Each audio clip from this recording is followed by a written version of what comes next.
and welcome back to the Scale Modelling Cafe, and welcome to maybe a short video on ICM's 2023 releases. I thought I'd do this because I want to support ICM because they're a Ukrainian company, obviously been under the cosh now for the past year, and I think all the Ukrainian companies really deserve our support. ICM are a fantastic company. They do some awesome subjects. To my shame, I've built nowhere near as many ICM kits as I want to. I'm really tempted by the Beaufort, definitely. But there's things on this list that I'm, again, extremely excited about.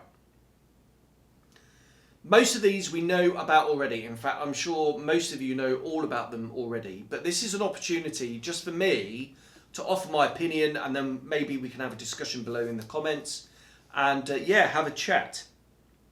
So the first one, start of 32nd scale, the big one is the HS135G, which is quite a cool aeroplane actually, and ICM like doing their biplanes in 32nd.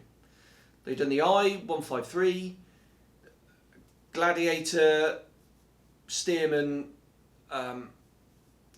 Tiger Moth, blah. Just they really like their biplanes, and this is a cool looking machine actually, and lots of different schemes.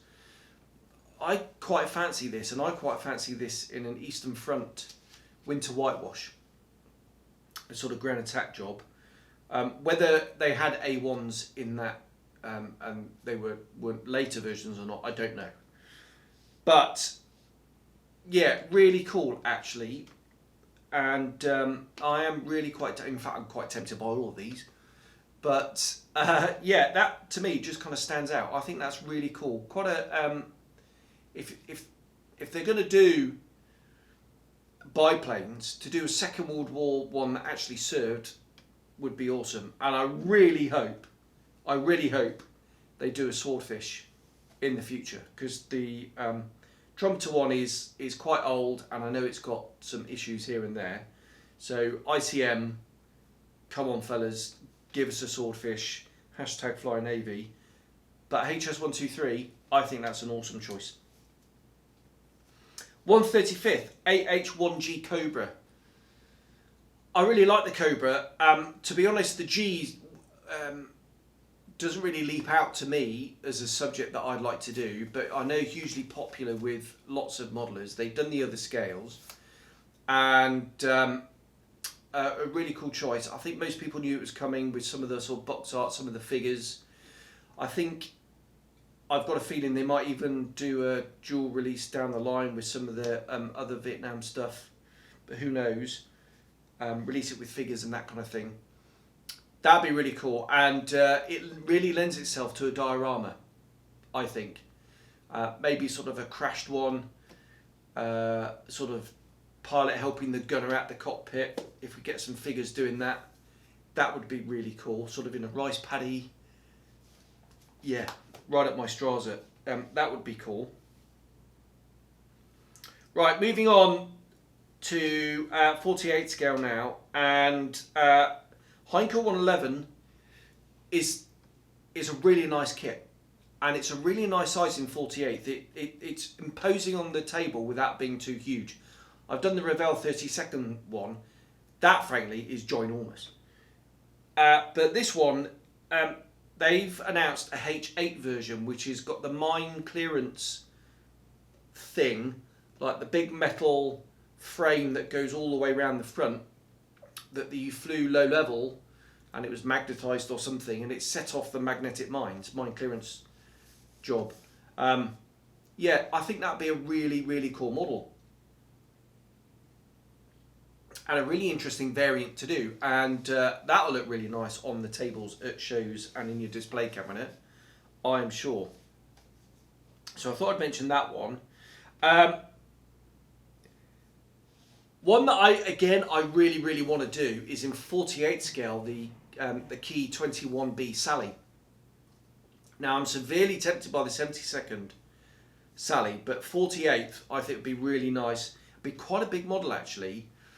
It was one of the sort of heaviest bombers, but it's for me it's a really pretty shape with the cylindrical but streamlined fuselage and the tapered wings.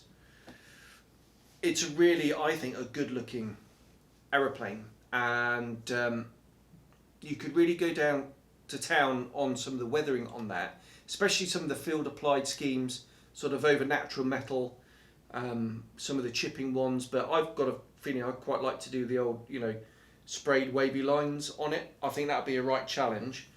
It will probably need riveting. ICM tend not to do riveting, which is a real shame. I'm sure there could be some sort of cross-pollination with maybe Clearprop, who are the masters of riveting.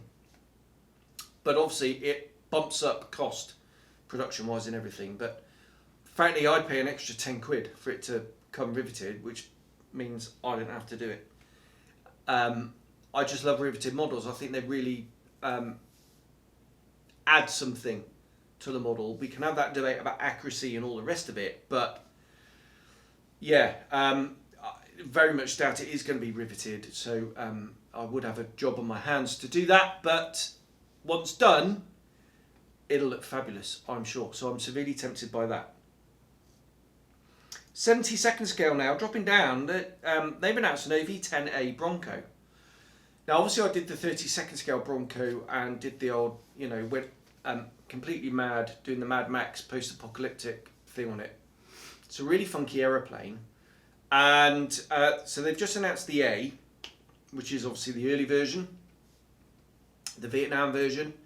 But no doubt other versions are going to come along later on. But a really welcome release. There was it Testers did one in 72nd a long time ago? Really nice to see a new tool 72nd scale Bronco. Well done ICM. Very tempted by that one as well. I'm tempted to buy all of these things. Nightmare, isn't it? I don't like having a stash. Go back and have a look at my stash video for the reasons why. Yeah, that's really cool. A really nice release. And they kind of like doing their Vietnam stuff, don't they? ICM. So obviously it's very popular. So well done them. And I've saved arguably the most popular one to the end, and that's the B-26 Marauder, the B version. Now, excuse me while I take a sip of this. I think this is going to be an exceptionally popular release, and I'm hoping that they're going to be moulding enough. Again, I doubt it's going to come riveted, but that is going to be the only downside. I think modelers have been hankering for a Marauder in 48 for a very, very long time. It's long overdue. It's going to be extremely well detailed inside and out, and lots of people are extremely excited by this one, and me included. Again, am I going to do one of these? Oh, do you know what? I've got so much on. Maybe not this year, but I really, really would love to do one. I really would. And so many different schemes. Already, the aftermarket decal manufacturers are announcing sheets, kit swirls, extra decal definitely will do a few sheets. I am sure it's going to be massively popular. I can't make my mind up whether I do natural metal or olive drab. Either way, massive weathering potential. I really quite fancy tackling some of the sort of natural metal but painted out D-Day stripes one. They looked absolutely minging. There's some amazing nose art as well. Just an inspired choice. And I'm just wondering what else that's in the same part of the Venn diagram that we may see from them in 2024. Who knows indeed? We shall have to see. But yeah, just massively exciting. The aftermarket are already starting to go crazy because they know it's going to be a big seller. And yeah, it's going to be brilliant for them. So well done ICM. That's an inspired choice and long overdue, and it's going to be extremely popular. There we go. That's my take on ICM 2023. Hope you enjoyed that. No doubt it'll sort of spark some discussion down below, which would be absolutely great. I know there's going to be people waxing lyrical over the B26, and rightly so, but it'd be awesome to see some of the other comments on some of the other models that have been announced, and what you think of those. There we go. So I'll leave it there, and yeah, let's see what else crops up. So thanks very much, and I'll see you on the next one. Bye bye.